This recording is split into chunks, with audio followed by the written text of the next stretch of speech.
Për shkak të dashurisë që keti për veprat e mira në këto ditë, o Zoti i Madh, unë fillova të rregulloj vetveten time. Nëse kam pasur një problem, nëse kam pasur diçka në familjen time, se nga këtu fillon kuptimi i hadithit në të vërtetë se çfarë do të thotë që t'japish vepra të mira, të ofrosh vepra të mira tek Zoti yt që të afrohesh tek Allahu Azza wa Jall. Në familjen time, o Zot, nga kjo ditë do të filloj të rregulloj marrëdhëniet me bashorten, me fëmijët. Do filloj të bëhem njëri dobishëm. Nëse nuk kam qenë deri në këtë moment, o Zotin, e dëgjova hadithin e Muhamedit sallallahu alaihi wasallam. E dëgjova vlerën e këtyre ditëve dhe kështu që vendosa, o Zoti i Madh, për shkak të dashurisë që ke ti për këto vepra të mira në këto ditë, vendosa, o Zoti i Madh, që edhe unë me dashuri të kthehem tek ti, të rregulloj çështjet e mia në familjen time, të rregulloj çështjet e mia me prindërit e mi. Shkosh ti puthish dorën dhe këmbën, ti kërkosh halallin nëse deri dje nuk e ke pasur mundësinë, të kaloj edhe Ramazani, të kaluan mundësi. Ja ku ke edhe një mundësi të ardh tek Zoti yt këto 10 ditë, të cilat thot Ibn Hajar Asqalani, pse thot e kanë marrë thot 10 ditët e Dhulhijhes këtë vlerë kaq të madhe?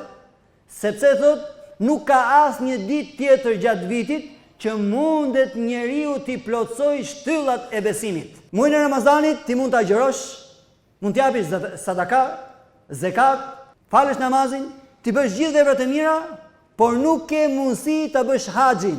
Muajin e Ramazanit nuk bëhet haxhi. Allahu Azza wa Jall e ka plotësuar 10 ditë për të futur dhe ditën e Kurban Bayramit për ta plotësuar mirësinë. Në këto 10 ditë ke mundësi të japësh sadakat, të japësh zakat. E kush jep në këto 10 ditë është me të vërtetë tek Allahu një vepër shumë e dashur. Atëherë, ja ku bë zakati, ke mundësi të falesh pa diskutim. Muslimani nuk kuptohet nëse ai nuk falet tek Allahu Azza wa Jall. Ke mundësi të agjërosh, agjërimi në këto ditë është me vlerë të madhe. Ke mundësi atëherë të shkojsh edhe në haxh për ata të cilët ja ka mësuar Allahu Azza wa Jall. Por një nga adhurimet e tjera madhështore është edhe kurbani. Pra vëllai dashur, si e kuptojmë këtë hadith, nuk ka ditë që mund t'i bashkojmë këto vepra të mira sikurse janë 10 ditët e Dhulhijhes. Atëherë, atë kuptim që duhet t'i japim ne hadithit është në jetën e përditshme. Pra thua, o Zoti im, ti i don shumë vepra në këtë ditë. E unë o Zoti i gjithësisë, për shkak të dashurisë madhe që ke ti për këto vepra dhe që shpërblen shumë, unë o Zot u ktheva. U ktheva tek ti.